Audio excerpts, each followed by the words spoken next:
Hello, everybody, and welcome to today's episode of Rise Up, Voices from the Frontlines. And this is our very last episode of 2024. So I'm really excited today to be thinking outside the box again and bringing you someone who is, shall we say, behind the scenes, encouraging and supporting and helping those on the front line. So today I'm bringing to you a nonprofit sustainability coach who helps some major impactful nonprofits get started and get bigger and stay on the right path to do things in a really awesome way. So welcome Dan Johnson to the stage. Thank you for having me, Krista, and thank you for having me toward the end. It's almost the end of the year. I can't believe it. I think it seems like only yesterday I woke up in my college dorm room, and now I have 2 children and do stuff with nonprofits. It is crazy, and the older we get, the faster it seems to go. Oh my God, tell me about it. I think there's a shift in the amount of responsibility for our time we have to start taking too. Realization that, oh, wait, if I really want to leave a legacy, if I really want to leave an impact, I have to really pay attention to what's happening in my day and in my life. You look at your last year go by and you're like, man, I only got like 50, 60 of those left. I probably should do something with the next one. So I always like to start a little bit with like way back. What did you think you were going to be when you grew up?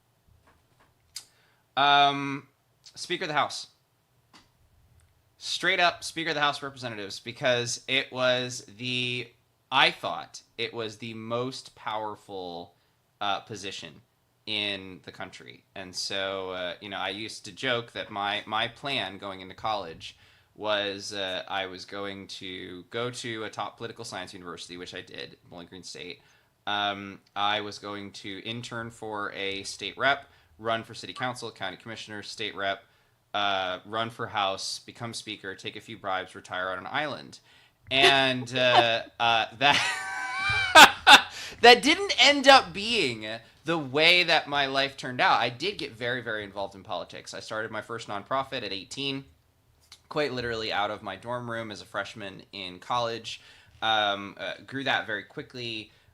Decided that wasn't quite the path that I wanted to. Started an activist training center. Did a tax reform org. I've been in the bellies of the political beast about as far as you can go. And what I discovered in that process was, I'll never forget sitting in a room of really high-ranking people discussing what they were going to do with it was the child tax credit at the time was being discussed. And it was something that Trump had just randomly thrown out at a rally. And then they call this big meeting, and you've got the chairman of the House Ways and Means Committee, which is the committee that determines the budget. You've got big think tank people and big congressmen and all this at this big round table. And all they were discussing was, okay, so now it's out there. What are we going to do with it? Not, is this a good idea? Not, who should come up with this? Not, what are better solutions? It's there. We have to deal with it. Could we, mitigate it a little bit? Or, what can we do? And I realized, sitting in the meeting with some of the most powerful people in the country, how little power they actually had to make a difference and to change lives. And shortly thereafter, I had the opportunity to work with the Cajun Navy. And for those who are not familiar with the Cajun Navy, they are a nonprofit that is made up of people who were not thrilled with FEMA's management of Hurricane Katrina. And who started an organization to rescue people in floods with their flat-bottom boats. And I ended up working with them during Hurricane Harvey when it hit Houston. And I will never forget listening into the emergency channel, the point at which I decided to start working with them, listening into the emergency channel. And so a voice comes on the emergency channel and says, "We've got a 5-year-old hanging on a tree branch at the corner of such and such. He's going to drop in the water. We can't get there. Our boat's full, whatever." And this very, very active emergency channel was dead silent for like 3 minutes. And a voice pops on the line, another voice, and says, "We got him. He's in the boat. We got him." And everybody breathes a sigh of relief. And I remember in that moment going, this is where the real change is made. And I ended up working with the Cajun Navy to, I think overall, the Cajun Navy rescued. I was just part of the social media squad. We looked up people posting their zip codes and saying, "Hey, my grandma's at such and such zip code in X high water. Can you get to her?" We would just go on there and submit tickets into this IT ticketing system that would send out requests to the boats in the water to go out and get these people. It was the craziest thing, practically held together by glue and string. And you get responses from people saying, "You just rescued, X person," or, "My dad got out thanks to you," or something like that. And it was like, this is where the difference is made. And from that point, I have been engaged in helping community organizations and nonprofits make an impact and create sustainable organizations because that is where the real change is made. In politics, they deal within the margins, and once the real change is made, they figure out what happens next. And that does have a place, but the real change is made with these community organizations, and that's why I've dedicated my time to doing it. That is so interesting because it almost mirrors the reason that Battle to Be came into being. It literally, in Alaska, there was a total FEMA failure after a wildfire, and they showed up and they were like, "Well, this is what we do and this is what we're going to do." And it was like nothing, and it was horrible. And they literally handed people like buckets and shovels and a spray bottle of cleaner, and their entire house had burned to the ground, and people were so offended, and it was so disgusting. And that, like, the literal recognition that these people don't have any idea what's okay. First, the psychology of it, like what's going on in these people's minds, because that is the worst possible thing you can do. You're like, "Oh, sorry, you lost your house. Here's a bucket. Go clean it up." Like, what are they thinking? And then, like, totally disconnected. And then $16,000 was what they ended up paying people for their houses and their property. And it was like across the board, everybody kind of got $16,000. But there were like 42 people who fell through the gaps who didn't even get that because, oh, well, a home that's like a manufactured home on a piece of property, but they don't own the property, but they own the house. So we can't actually, because they don't own the property, we can't actually cover that. So we were like, "Oh my gosh, what about these people?" So we literally built houses for all the people that fell through the cracks so that people would actually have housing. And we raised, I think it was $470,000, grassroots, no nonprofit, just went, "There's a need, let's fix this. Like, we've got to do something." And that's what's happening all over the place is people are recognizing a need and they're meeting it where they are with the people who can say, "This is what we need. This is how we need it." And that's all that you need to fix it is someone on the ground going, "I hear you. What do you need? Let's solve this problem." Yeah, and you don't need to go the traditional route of like petitioning your representatives to not have a good idea of what in the heck's going on, to write a bill that they clearly have no idea what's going on, and then to somehow direct some funding toward an area that, again, they don't know where it's going or what's going on. You don't need to go through all of that. You just need to go and help people in your community. And if you want to level that up, then you create a nonprofit which allows you to bring other people in and have a legal structure that protects you in what you're doing and have an organization you can build on from there. Like, if you look at the top problems that this country is facing right now, you look at a lack of affordable healthcare. Particularly for veterans and first responders, but definitely for the whole country. You look at the homelessness epidemic, again, really hitting the veterans, but broadly hitting everyone. if you look at our lack of inability to communicate with ability to communicate with each other civilly, you look at all of those problems, those are nonprofit problems. Those are problems primarily faced by people who do not have the means to solve them themselves. They can't just pay somebody. If you have the money, you can get a private doctor. And you can get a really good private doctor in this country if you have the money. But if you don't have the money, then you are kind of left out in the cold. You can choose between a bureaucratic government program and nothing, or GoFundMe.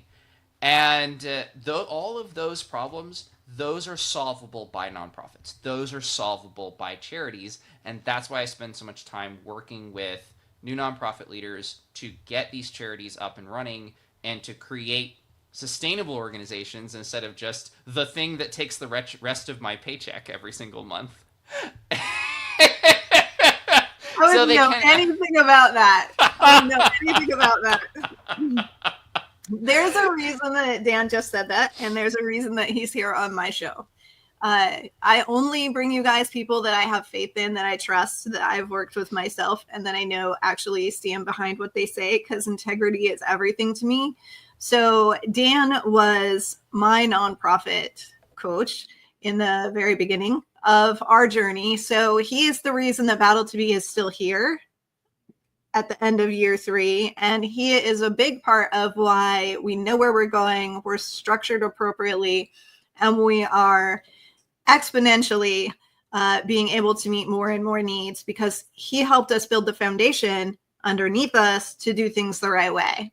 So I wanted to bring him here and share his story. So knowing how many of you are starting nonprofits and how many of you are really in that early seed stage of trying to figure out what your mission is, what your message is, how are you going to create impact in the world. And Dan is a person that I strongly recommend that you connect with to grow those seeds the right way. So go ahead and tell people a little bit about that, that pouring everything in model, and why that's not the best model, and what to do instead. Yeah, I think I'll start out with a tale of two organizations, because these two organizations really lay out the common paths that nonprofits take. One organization is Battle to Be, is this organization. And, started by someone who is driven, who is passionate, who cares very deeply. I remember you telling me the story about why you invested in the mental health side of Battle to Be and your experiences as a dispatcher. It's driven by someone who cares, who really does care about impact and wants to make sure there is real results from her work, and not just people feeling good about what they do. This organization has a very inspiring idea of where they're going, things like that. And Battle to Be has a clear vision and mission of what you're looking to do. Battle to Be has a team. You replaced your entire board when we started working together, or after we started working together. So you have a team around you that is working together. You have funding. You have regular money coming into the organization from your programs and from what you do. You create impact with that funding. You're doing the ferryman journeys, and you're going around and remembering these fallen first responders. And you get attention. You have this broadcast on a big network. You get your donors know what you're giving or what you're spending your time on. You have the big Jeep going around all over the place that everybody knows. So you have what I would consider to be the 5 pieces of a sustainable organization. But there was another organization that contacted me around the same time that we started working together. That other organization also works to help first responders. And they help them transition from being a first responder to civilian life, and with that challenge that comes over there. And this organization did all their paperwork with me, worked with me on all of that, put that together, got their 501c3. But they didn't create a vision. And as a result of not creating a vision, the founder and co-founder did everything themselves and do everything themselves. As a result of the founder and co-founder doing everything themselves, they've tried to start 3 fundraising events and have not been successful in any of those 3 and had to pull back each time. As a result of that, they have no impact to show for after nearly 2 years in existence. And as a result of that, nobody pays attention to them. Both organizations are run by driven, passionate people who care deeply about those they serve. The co-founder of this other organization is a former police officer themselves. Both these people care deeply about the people they serve. They want to make an impact, and they've dedicated time and their own money to these organizations. 2 massively different results. And what I work to help people do is ensure that they are you and not the second organization. And you have something new coming up that's going to be perfect for people who are brand new and trying to get their foundations underneath them and figure things out. Do you want to talk a little bit about that next step? Yeah. Because it's the next step for you and us. It is. So up until this point, I have primarily done one-on-one coaching. My first client just hit a bit over $250,000 in revenue. They have about 70 volunteers. You guys are over 200K in revenue. There are other organizations that I worked with, 50K and 40K in revenue, respectively, in about 10 to 11 months. I usually work one-on-one with people to implement what I call the sustainable impact method for their organization. I usually work one-on-one with them to do that.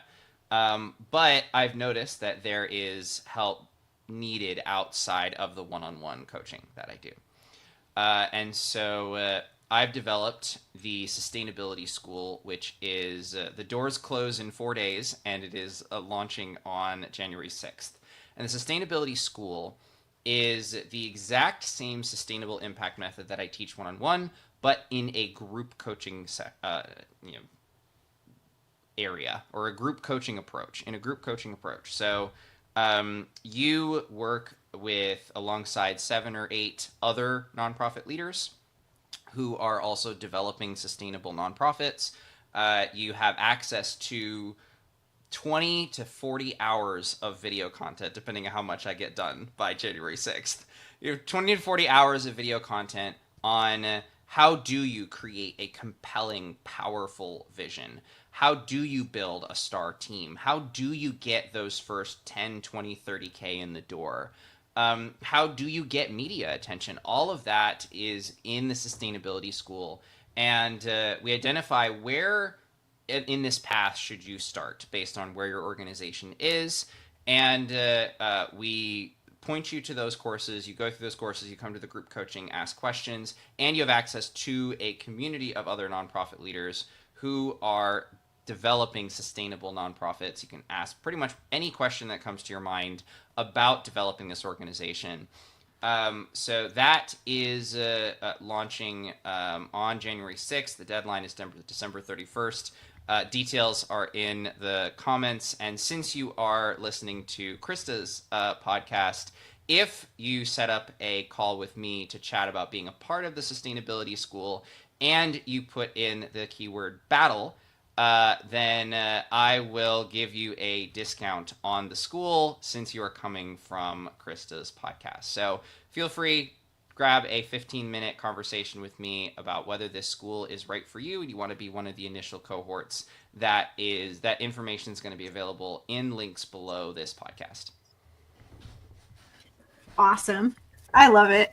I love seeing people who are as passionate as you are and who help so many people to help other people. Like, it's so exponential, right? we need people to support the people that support people. And oftentimes those people are missing or they're not amazing. So having really amazing people in that role who are as passionate as the nonprofit leaders that they work with is extraordinary. And I really, really thank you for all the help that you gave us. And for our listeners out there that are brand spanking new and just considering this idea, kind of going, so do I want to start a nonprofit? Do I want to do something like this? What do you advise to people? Like, when would you start a nonprofit, or why would you start a nonprofit instead of just like do a project or get involved with a different nonprofit? Or like, who should who is starting a nonprofit right for? That's a good question. I think that starting a nonprofit is, first of all, you have to have a couple of mindsets that work well with starting a nonprofit. Number one, your goal needs to be to make an impact, not to make money. And I don't mean you won't make money. In fact, you should be paid, and paid well, for the work that you do with your nonprofit. But you need to understand that just like with a company, what ultimately decides whether that company succeeds or fails is primarily, do the products and services work? With a nonprofit, what primarily determines whether that nonprofit succeeds or fails is, did it actually make a impact? Did it actually make a sustainable impact specifically? But did it actually make an impact? And so you need to be committed to doing the hard work of making an impact on the people that you're serving. Number two is you need to be targeting a group of people who does not have the funds to serve themselves. If you are primarily looking to start a nonprofit to help people who have the money to help themselves, you should start a for-profit. And I don't mean this as a knock on for-profits or nonprofits. You should start a for-profit because they're more efficient at that.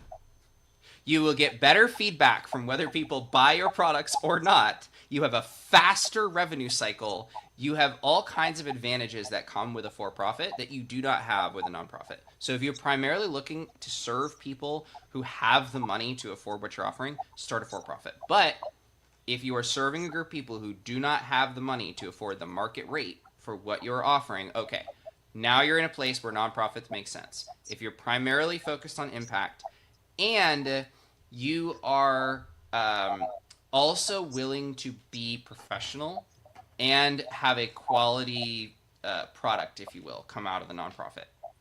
So many nonprofits that I see burn out and destroy themselves because their number one word is free. Free, free, free, for free, free, for free, free, free, like the commercial goes. They're always searching for, how do I get the free product or the free service or the free this or the free that? And what nonprofits don't often realize is, if impact is what matters, free costs you time. And time is a killer when it comes to nonprofits and making an impact. So you need to be committed to investing money. I usually recommend that people have between 5 and 10K in initial startup capital, either from them or from founding donors, into their nonprofit. You need to be committed to doing that from the get-go, or you will struggle. As far as timing, really you need to make sure that you are ready more than anything else. So what is the checklist for, am I ready to start a nonprofit? Number one is you want to bring other people into the fold. If you just want to do a project and it's temporary and stuff like that, then you don't need to start a nonprofit. But if you're like, I want to make a big impact, I want to set up something permanent, I want to have something that outlasts me and all the effort and work that I'm putting in, okay, now you're looking at starting a nonprofit, because now you're bringing other people in. You're creating an official structure. This is going to take time. This is going to take energy. This is going to take dedication from you. Don't start a nonprofit until you're sure that this cause that you're going to do is like, this is what I want to do. This is my either permanent or semi-permanent cause that I want to take on, because starting a nonprofit is a lot of work. Number 2, 5 to 10K in startup capital. Number 3, you need to have at least 10 hours a week to dedicate to the nonprofit, because a lot of that's going to be managing volunteers or pointing people management and pointing people in the right direction. You've got to have time to do that. Number 4, you need at least 10 people who have said this is a good idea. Whatever 10 it is, you need at least 10 people who've said this is a good idea. Because if you don't have at least 10 people who've said this is a good idea, then you are starting a nonprofit that you either don't currently have the network, like have access to the network that you need in order to do it. So that might tell you, I need to go to some conferences. I need to go meet people who actually might be interested in this kind of thing. Or you've not pitched your nonprofit to enough people and gotten that kind of initial feedback, that emotional feedback of like, yeah, that's great, or what are you doing? You've not done that enough so that when you launch out of the gate, you're going to struggle because people don't understand your vision, understand what you're trying to do. So you need at least 10 people who've said this is a good idea or supported you in some way for this. If you have all of those pieces, you can launch a nonprofit. That was an awesome answer. Yay. Okay. Oh, and since I have you, and this is actually going to go out this week, normally we would have done this yesterday, but we are launching this episode tonight. I'm going to tell you something that the recipient doesn't even know, because I just found out an hour ago. Dan and I just talked a couple days ago. So the wheelchair van that I needed, we did it. Because of the network, because of the people that I know, and I put it out to the people that I know. I have a dear friend whose father just passed, who has a wheelchair van, and her mother has decided that she will donate that to our recipient. So it's being passed. That's awesome. To him. So he doesn't even know yet, but we're going to tell him tonight. And now the only thing is figuring out how to transport the van from one state to another and get that into his hands. But the network is everything. The people are everything. You've got to build your team. I was struggling so hard before I had the team. Like the first year we put in $47,000 of our own money. We didn't have any help. We felt like we were trudging through a swamp. Like everything was against us, but we just had to do it. We had to do it. And that was the whole message the whole year was, it doesn't matter what it takes. We have to do it. But we were killing ourselves. And there was no way that would have been sustainable. And freedom doesn't come until you build the team. Well, and nonprofits have a unique advantage. If you're in a business, you really can't build the team because hiring interns for free is kind of looked down upon at this point. you really, as a small business owner, it's super annoying. But anyway, you really can't build your team until you have enough revenue to pay them. But with nonprofits, if your vision is clear, you will get people volunteering for your organization, so you can build that team right out of the gate, whereas in a for-profit, you just couldn't. But you have to believe 100% in what you're doing, enough to sell it to someone else to invest their time, because time is money and that energy exchange is important. They have to get something out of it. There has to be an energy exchange for them doing the work for free. Mm-hmm. They have to be getting something out of it. So impact, right? They have to be making an impact so that they feel like their time is valued appropriately. Well, and this is one of the things I teach my one-on-one clients too. There are 3 motivations of volunteers based on the research that we have. The number one motivation is purpose. They want to be a part of something that is bigger than themselves. This is why I talk about vision all the time for your donors, for your volunteers. They need to be a part of creating a world that they can see, that they have an idea of what that looks like. So number 1 is they want to be a part of something bigger and greater than themselves. Number 2 is ownership. They want to own a piece of that. So it's not, when people say, well, I don't like to take credit. what they mean is, I don't want people to see me taking credit. That's what they mean. They actually do want credit. Because when you put in tens or hundreds of hours of volunteer time into an organization, you want to see the result, not just of the organization, but the result of what you did. You want to see the impact of what you did in the organization coming to fruition, and you want to know that that was you. And so the number two thing that volunteers are motivated by is actually owning a space, owning a part of the organization and what it does, whether they're your graphic designer and they make decisions on what your graphic design is, or whether they are your volunteer coordinator and they make decisions on scheduling, whatever it is.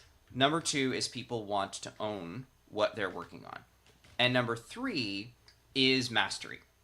How many people have volunteered for an organization because they like the organization and they really want to get better at a skill set? You want to get better at websites. They want to get better at this. They want to get better at that.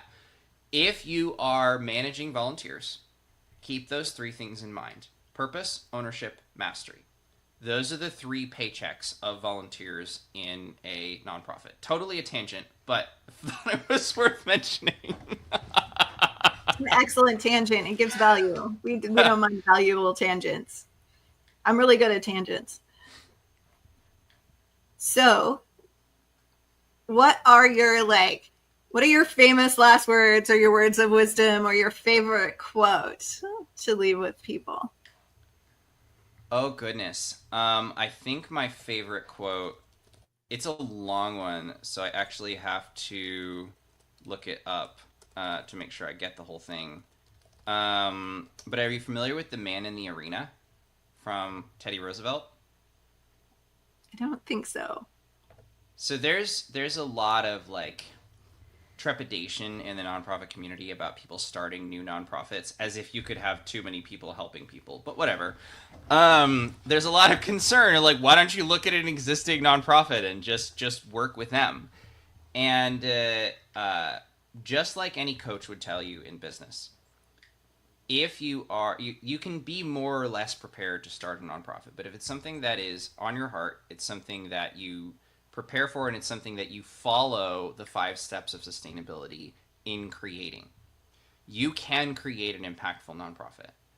And my favorite quote is not about success or making a difference or anything like that. It is just about trying. It is best attributed to Teddy Roosevelt in 1910, who said, "It is not the critic who counts. It is not the man who points out how the strong man stumbled, or where the doer of deeds could have done them better.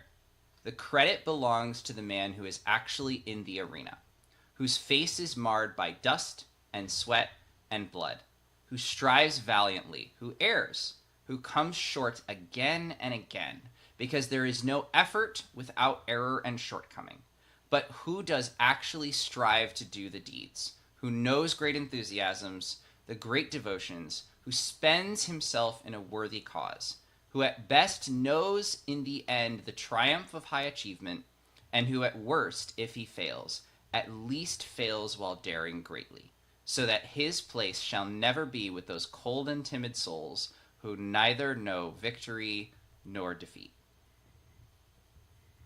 Yep, we always get little tidbits of that, not the whole thing. That is one of my favorite quotes of all time. Beautiful. Well, thank you so much for being here with us today. And again, we will put how you can contact Dan down below, and we will put a link so you can schedule time with him and have that consult if that is something that works for you.